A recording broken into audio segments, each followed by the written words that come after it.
Assalamualaikum warahmatullahi wabarakatuh. Baik, kami dari kelompok 2 yang beranggotakan saya, Syamsurya. Saya Berliana Corona. Saya Indah Hilana Syawal. Saya Aldi Kristiantoro. Saya Restu Pak Jermawan. Kami akan menjelaskan isi-isi yang ada di dalam planetarium. Adapun bintang terdekat setelah matahari kita adalah bintang Proxima Centauri yang berada pada arah rasi Centaurus. Proxima Centauri berjarak 4,2 tahun cahaya. 1 tahun cahaya setara dengan 9,5 triliun kilometer. Nah ini dia ya, ini namanya medan magnet matahari. Medan magnet ini kalau sampai masuk ke atmosfer bumi dapat mengganggu sinyal komunikasi yang ada di bumi.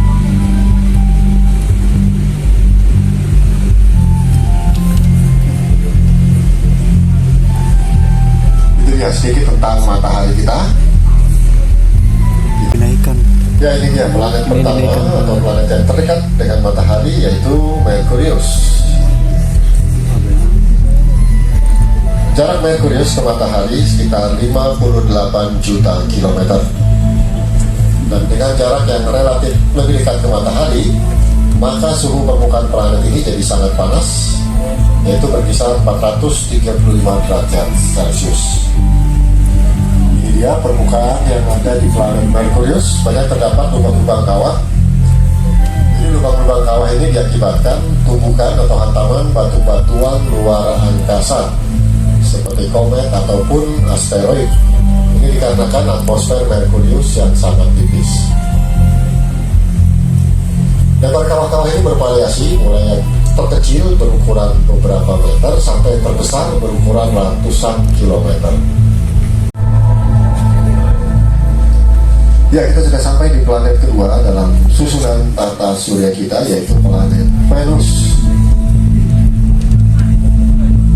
Nama planet ini diambil dari nama Dewi Kecantikan bangsa Romawi kuno. Diameter atau ukuran planet ini hampir sama dengan diameter planet bumi, sehingga sering disebut sebagai planet kembar bumi. Namun sebenarnya planet ini berbeda dengan bumi. Planet Venus adalah planet neraka. Ini dikarenakan suhu permukaannya yang sangat tinggi, yaitu mencapai 478 derajat Celcius, atau planet yang paling panas dalam tata surya kita.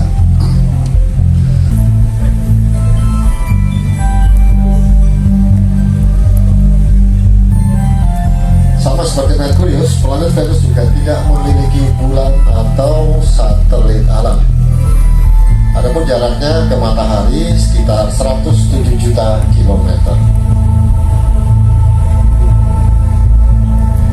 Dan planet ini adalah planet ke-6, planet ke-7 terbesar dalam tata surya kita.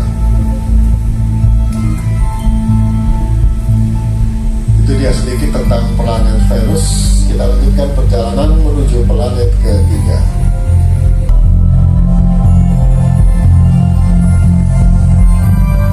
Ini dia planet ketiga dalam susunan tata surya kita, yaitu bumi, rumah kita. Apabila kita berada di luar angkasa dan memandang bumi, maka wajah bumi akan terlihat berwarna biru.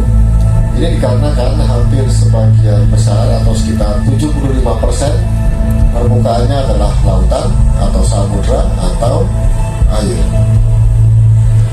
Dan sampai saat ini bumi adalah satu-satunya planet yang diketahui memiliki kehidupan. Salah satu faktor penyebabnya adalah karena adanya air dalam bentuk cair. Di planet lain mungkin terdapat air, namun dalam bentuk es ataupun gas.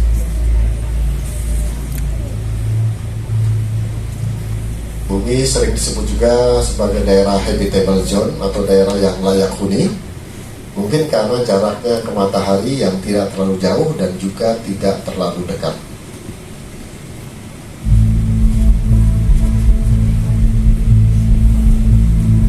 Bumi planet kelima terbesar dalam tata surya kita dengan diameter sekitar 12.756 km.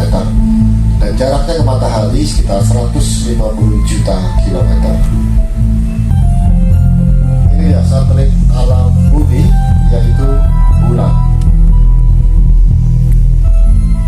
Bulan berorbit di ketinggian kurang lebih 384.000 km dari permukaan bumi. Bulan tidak mengeluarkan cahaya. Cahaya yang kita lihat merupakan pantulan cahaya matahari. Dan bentuknya mirip dengan planet Merkurius, di mana di permukaannya banyak terdapat lubang-lubang kawah yang juga diakibatkan karena tumbukan atau hantaman batu-batuan luar angkasa seperti komet ataupun asteroid. Ini karena di bulan tidak memiliki atmosfer seperti di bumi. Jadi kita beruntung ya memiliki bulan sebagai tampang bumi dari para gempuran batu-batuan luar angkasa. Itu dia bulan, satelit alam bumi. Kita tinggalkan bumi beserta bulan dan lanjutkan perjalanan menuju planet keempat. Kelompok Jawa. Kelompok.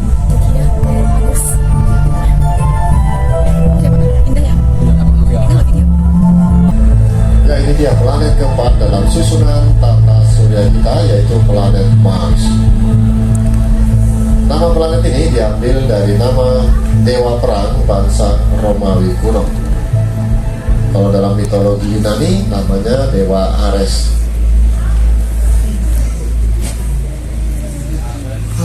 Ukuran atau diameter planet ini separuh dari diameter bumi. Dan kalau kita melihat permukaan Mars berwarna kemerah-merahan, yang diakibatkan karena adanya oksida besi seperti karat di permukaannya.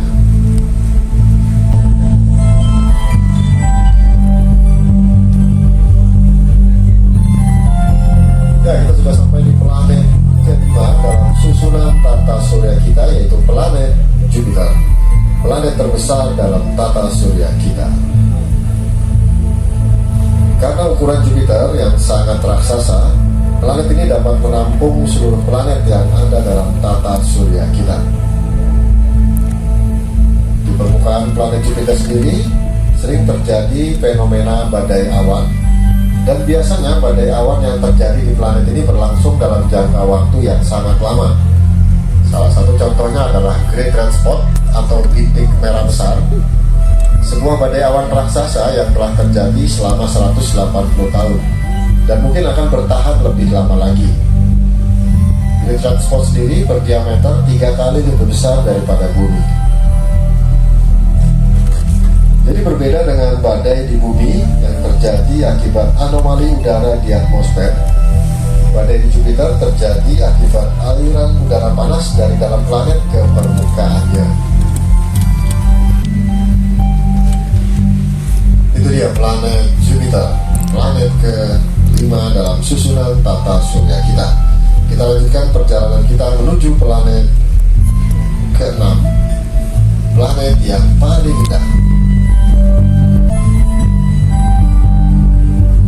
Ya, kita sudah sampai di planet ke-6 dalam susunan tata surya, yaitu planet Saturnus, planet kedua terbesar setelah Jupiter. Penampakan planet ini sangat indah karena memiliki lapisan cincin di bagian terluarnya. Jadi cincinnya ini diperkirakan dulu adalah bulan milik Saturnus yang hancur di zaman awal terbentuknya tata surya, atau sekitar 4,5 miliar tahun yang lalu. Cincin ini adalah materi yang berukuran mikron sampai sentimeter dan bongkahan batuan yang berukuran meter sampai beberapa puluh meter. Pergerakannya sangat dekat di bidang ekuator Saturnus. Itulah mengapa jika kita melihatnya dari tepi, cincin kelihatan serupa lapisan materi yang sangat tipis. Dan saat ini bukan hanya planet Saturnus yang memiliki cincin, namun planet Jupiter, Uranus, dan Neptunus juga memiliki cincin. Hanya saja cincinnya tidak setebal atau tidak selebar cincin yang ada pada planet Saturnus. Ya, kita sudah sampai di planet ke-7 dalam susunan tata surya kita, yaitu planet Uranus, planet ketiga terbesar. Planet ini ditemukan oleh astronom yang bernama William Herschel pada tahun 1781. Kenapa ya bagus? Katanya nulis semua ke bawah. Permukaan planetnya berwarna hijau kebiru-biruan yang diakibatkan karena mana itu banyaknya belum? gas metan dan juga helium Waduh. di atmosfer planet Uranus. Kita juga bisa melihat cincin planet Uranus yang sangat tipis sehingga sangat sulit untuk kita amati. Adapun jarak Uranus ke matahari sekitar 2,8 miliar kilometer. Ini dia planet ke-8 dalam susunan tata surya kita, yaitu planet Neptunus, planet keempat terbesar. Nama planet ini diambil dari nama dewa samudra atau nama dewa lautan dalam mitologi Yunani kuno. Kalau dalam mitologi Romawi namanya Poseidon. Sini jelasin lagi. Permukaan planetnya berwarna biru, jadi berbeda dengan warna biru planet bumi yang disebabkan karena banyaknya air. Planet warna biru di planet Neptunus ini diakibatkan karena banyaknya gas hidrogen dan juga gas helium di atmosfer planet Neptunus. Adapun nama bulan terbesar dari planet Neptunus adalah Triton. Dan jaraknya ke matahari sekitar 4,5 miliar kilometer. Itu dia ke-8 planet yang ada dalam tata surya kita sampai saat ini. Dulu ada 9, planet ke-9 apa? Pluto. Sejak tahun 2006, Pluto tidak lagi digolongkan sebagai sebuah planet. Ini dikarenakan ukurannya yang kecil dan ada keanehan pada orbitnya. Jadi kini Pluto digolongkan sebagai planet kerdil atau planet Katai atau planet minor, sama seperti Ceres dan Eris.